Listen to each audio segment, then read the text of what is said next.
Halo sahabat Rumah Belajar, bagaimana kabar kalian hari ini? Saya harap kalian semua dalam keadaan baik-baik saja ya. Pada kesempatan kali ini, sahabat Rumah Belajar akan mempelajari materi tentang ekosistem yang dibawakan oleh saya sendiri, Lu Ayu Wijayanti Hadiwi. Sahabat Rumah Belajar, antara kalian, siapa yang sudah pernah mendengar istilah ekosistem? Mungkin di antara kalian ada yang belum pernah mendengar tentang ekosistem. Atau mungkin sudah pernah mendengar tapi tidak tahu apa itu ekosistem. Nah, sebagai gambaran awal, coba kalian perhatikan gambar berikut ini. Pada slide, itu tampak 3 gambar yang berbeda, yakni yang pertama, gambar pemandangan bawah laut. Yang kedua, gambar areal persawahan. Dan yang ketiga, itu gambar kebun binatang. Pada gambar, tampak makhluk hidup yang berinteraksi dengan lingkungannya. Sebagai contoh, pada gambar areal persawahan, di mana padi di sana berinteraksi dengan tanah.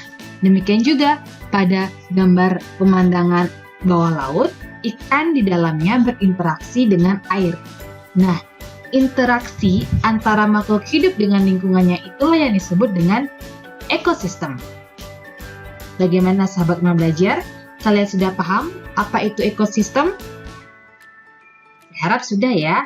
Sekarang kita lanjut ke materi berikutnya, yakni komponen ekosistem. Dalam sebuah ekosistem, itu biasanya terdapat 2 komponen, yakni komponen biotik dan komponen abiotik. Sekarang, apa aja sih yang termasuk ke dalam komponen biotik dan abiotik itu? Yuk kita bahas satu-satu. Kita mulai dari komponen biotik. Sesuai dengan namanya, komponen biotik merupakan semua makhluk hidup yang ada di bumi. Berdasarkan fungsinya, dalam ekosistem, komponen biotik dibagi menjadi 3 kelompok. Yang pertama, produsen, yang kedua konsumen, dan yang ketiga dekomposer atau pengurai. Diawali dari produsen. Nah, produsen itu adalah semua makhluk hidup atau organisme yang terdapat di bumi yang dapat menciptakan makanannya sendiri atau yang sering disebut sebagai organisme autotrof. Contohnya adalah tumbuhan. Sementara konsumen adalah makhluk hidup yang tidak bisa menciptakan makanannya sendiri, sehingga disebut sebagai heterotrof. Karena tidak bisa menciptakan makanan sendiri, konsumen sangat bergantung pada produsen, yang menjadi makanan atau sumber energinya. Nah, yang termasuk ke dalam konsumen ini adalah kita sendiri manusia dan hewan. Dan yang terakhir, dekomposer adalah organisme yang berfungsi menguraikan bahan organik dari organisme mati. Dekomposer ini juga sebagai konsumen makro dan makan mendapatkan nutrisi dari bahan organik yang sudah mati. Dekomposer merupakan komponen biotik yang sangat penting. Kenapa demikian? Karena dia berfungsi menjaga keseimbangan alam. Tanpa adanya dekomposer, bumi dan ini pasti sudah penuh dengan organisme-organisme yang sudah mati. Syukur ya, sahabat Rumah Belajar, ada dekomposer di bumi.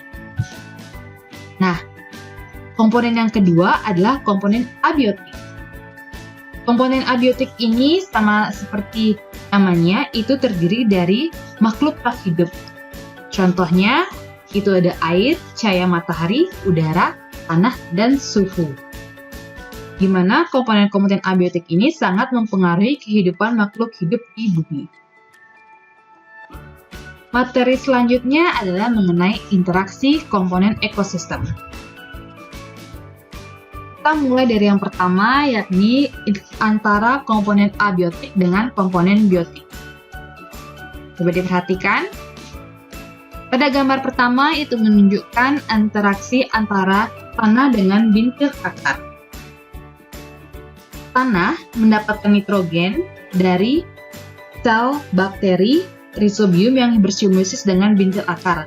Sedangkan keuntungannya bagi tanah itu mendapatkan nitrogen, dan untuk bintil akar sendiri ataupun tanaman kacang-kacangannya mendapatkan tempat untuk hidup. Kemudian yang pada gambar kedua itu terdapat gambar cacing dan tanah. Cacing berperan dalam menggemurkan tanah sehingga pertukaran udara di dalamnya menjadi lebih baik.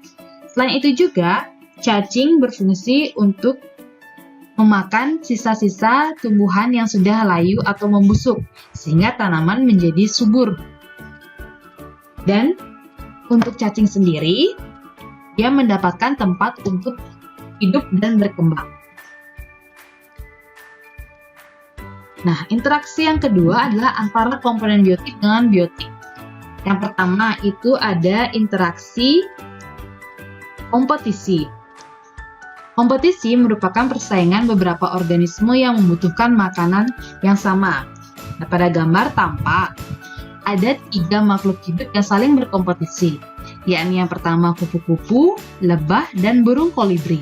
Ketiga makhluk tersebut berkompetisi memperebutkan madu yang merupakan sumber bahan makanan bagi mereka. Yang kedua, interaksi predasi. Predasi merupakan interaksi antar organisme yang salah satunya berperan sebagai predator atau pemangsa, dan yang lainnya berperan sebagai mangsa.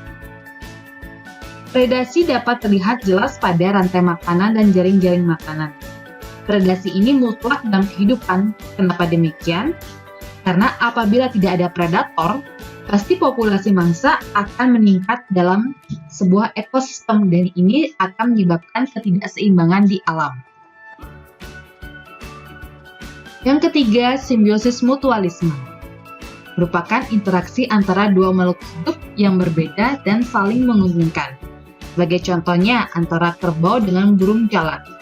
Burung jalak mendapatkan makanan berupa kutu yang ada di dalam tubuh kerbau, sedangkan kerbau itu mendapatkan keuntungan di mana tubuhnya tidak gatal lagi karena kutu-kutu yang ada di permukaan tubuhnya sudah dimakan oleh burung jalak. Yang keempat, simbiosis komensalisme, yakni interaksi antara dua organisme yang menguntungkan salah satu pihaknya tapi tidak merugikan pihak lainnya.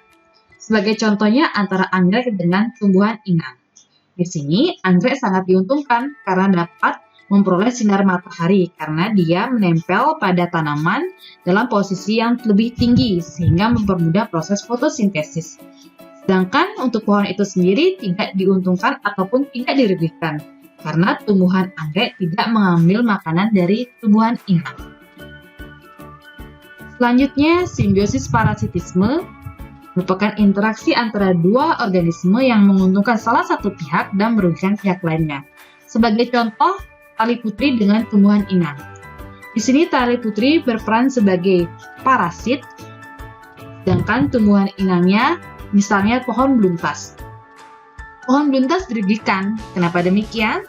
Karena tali putri tidak dapat melakukan fotosintesis, sehingga dia mengambil makanan yang berasal dari tanaman inang. Nah, dan terakhir itu adalah simbiosis amensalisme atau antibiosis. Merupakan interaksi antara dua organisme yang merugikan salah satu pihak, sedangkan pihak lain tidak terpengaruh atau mungkin juga bisa diuntungkan. Sebagai contohnya adalah interaksi antara penisilin dengan bakteri. Jamur Penicillium notatum mengeluarkan antibiotik penisilin untuk menghambat pertumbuhan bakteri. Di sini bakteri dirugikan karena pertumbuhannya terhambat, sedangkan jamur penisilin sendiri tidak merasa dirugikan atau diuntungkan. Nah, bagaimana adik-adik di rumah belajar? Apakah kalian sudah mengerti materi ekosistem ini? Saya harap kalian sudah memahami semua penjelasan yang sudah saya jelaskan.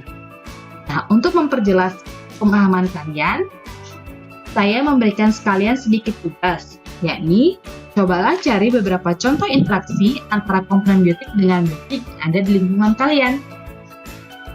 Baiklah sahabat rumah belajar, terima kasih sudah menonton video pembelajaran ini. Sampai jumpa di pertemuan berikutnya.